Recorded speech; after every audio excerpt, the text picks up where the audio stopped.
حضرت سیدنا امام زین العابدین بیمار کربلا رضی اللہ تعالیٰ عنہ، امام زین العابدین نا ان کا وصال ہوا تو جب ان کو غسل دیا جانے لگا تو ان کی پشت پر موٹے موٹے نشان تھے۔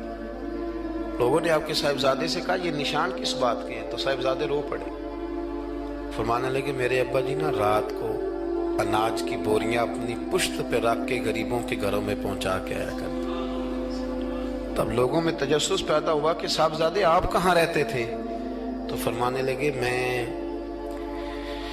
کئی دفعہ عرض کرتا تھا کہ مجھے دے دیں، میں دے آتا ہوں، تو فرمایا کرتے تھے پتر اگر تمہیں دوں گا تو پھر اس غریب کا نام بھی بتانا پڑے گا، پھر اس غریب کا نام بھی بتانا پڑے گا، تو میں اسے رسوا نہیں کر سکتا، میرا اس کا اور میرے اللہ کا راز ہے۔ یار کوئی تو نیکی ہو جو چھپی۔ ہمارے ہاں لوگ کہتے ہیں جی پہلے پتہ کرانا ہے بندہ مستحق ہے کہ نہیں، ہے نا جی۔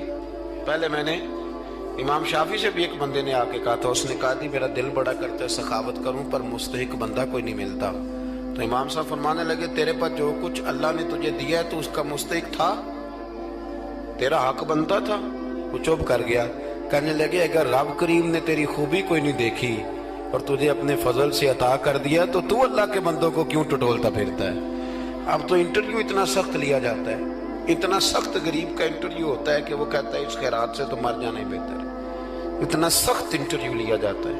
ہم سخت ہو گئے ہمارے مزاجوں میں۔ ہر مانگنے والا آدمی دکاندار، میں رات کو نا لاہور تھا تو واپسی پہ ایک جگہ پہ نا لاہور سے آتے ہوئے ایک پیٹرول پمپ پہ قریب ہی لاہور کے بریک لگائی، بچے نے کچھ تیل بھروانا تھا، کچھ اور طبی ضروریات تھیں، تو ایک بچی 10-12 سال کی وہ قریب آ گئی کھلونے لے کے، تو اس نے کہا انکل جی کھلونا لے لو۔ تو میں نے اس سے کہا بچے سے کہ کھلونا ہم نے کیا لینا ہے، اس کو 10-20 روپے دو اور ساتھ اس کو کہو کہ بیٹی رات بڑی ہو گئی ہے گھر چلی جا، زمانہ ٹھیک نہیں۔ تو اس نے شیشہ کھول کے 20 روپے اس کی طرف بڑھائے تو بچی کہنے لگی انکل میں مانگتی نہیں۔ تو بیٹیاں نا، میری بھی بیٹی، میری بیٹی کی عمر کی تھی وہ، میں نے بڑی عجیب سی طبیعت میں بات اتری تو میں نے کہا بھی اسے کھلونا خرید لو، 200 روپے کا کھلونا خریدا۔ تو اس کو میں نے کہا پتر اتنی رات کو یہاں کیوں گھومتی ہو، 10 بجنے کو ہیں اور آپ اس وقت؟ تو کہنے لگی چچا وہ سامنے کرسی پہ میرے ابا جی بیٹھے، ان کا ایکسیڈنٹ ہو گیا اور ان کی ایک ٹانگ اور ایک بازو کام نہیں کرتا۔ تو میں آپ کو افغانستان کی غربت نہیں سنا رہا، کہ میں آپ کو اپنے ملک کی بات بتا رہا ہوں۔ ہمارے ہاں جس کے پاس 4 پیسے آتے ہیں وہ کہتا ہے ساری دنیا ہی امیر ہے، وہ پھر غریبوں کا دکھ بھول جاتا ہے۔ تو کہنے لگی وہ میرے ابا جی بیٹھے ہیں، میں ان کے ساتھ آئی ہوں، تھوڑا سا سامان اور بیچنا ہے پھر ہم نے گھر چلے جانا ہے۔ تو وہ ساری رات میری آنکھوں کے سامنے بچی گھومتی رہی، میں سوچتا رہا کہ اللہ تو مہربانی فرما، بیٹیاں تو برابر ہوتی ہیں، بیٹیاں تو برابر ہوتی ہیں۔ کہنے لگی سودا ابا ہی لے کے آتا ہے پر وہ چل نہیں سکتا۔ میں کہہ رہا تھا یار کیا کرنا ہے ان دولتوں کا جو لوگوں نے سمیٹ کے جیبوں میں رکھی ہوئی ہیں، کس کام کی؟ بشرط یہ ہے کہ ہم تو پیسے وہاں لگائیں گے جہاں میچ ہوگا نا کپ کا، اور ہمیں مہمان خصوصی بنایا جائے گا، وہاں ہم پیسہ خرچ کریں گے۔ اور ہمیں جب کبڈی میں بلایا جائے گا کہ چلو صاحب آپ مہمان خصوصی ہیں تو آپ نے اتنے پیسے دینے ہیں، تو وہاں ہم دیں گے جہاں فوٹو بازی ہوگی۔ اخلاص، خلوص، للہیت، یہ حسن ہے، اس کو اپنائیے، اللہ ہمیں سمجھنے کی توفیق عطا فرمائے۔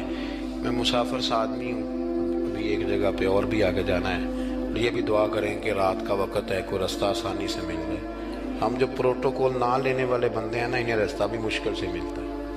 پروٹوکول والے ہوں نا جی، جماعتیں ہوں بڑی بڑی، ایک جماعت کا صدر اس کونے میں کھڑا ہے، ایک اگلے محلے میں کھڑا ہے، ایک اگلے میں، پھر ذرا آسان ہو جاتا ہے۔ جگہ جگہ پروٹوکول ہوتا ہے نا، بغیر پروٹوکول کے جب گاڑیاں چلتی ہیں تو پھر اندھیروں میں کھو بھی جاتی ہیں کئی دفعہ۔ اللہ تعالیٰ آپ کو بڑی عزتیں عطا کرے اور بہت ساری برکتیں دے۔ میں دعا کے بعد رخصت لوں گا، کیونکہ جب آپ ملنے کے لیے دوڑتے ہیں تو کئی دفعہ بڑی دقت ہوتی ہے کہ یار لوگ پیار کر رہے تھے کیوں نکل گئے، لیکن آگے بھی کچھ لوگ انتظار کر رہے ہیں۔ اللہ آپ کو سلامتی عطا کرے۔ اللہم صلی علی سیدنا و مولانا محمد عدد ما فی علم اللہ صلاۃ دائمۃ بدوام ملک اللہ۔ اللہ جن لوگوں نے بندوبست کیا ان کی کوشش قبول فرما، جو تشریف لائے انہیں قدم قدم پہ راحتیں عطا فرما۔ اے عرش و فرش کے مالک ہمارے گناہ معاف کر دے، ہمارے گناہ معاف کر دے، ہمارے گناہ معاف کر دے، بھول جاتے ہیں ہم سے درگزر فرما۔ ہمارے حق میں رحمت والے فیصلے فرما، امت کی خیر فرما، امت کی خیر فرما، امت کی خیر فرما۔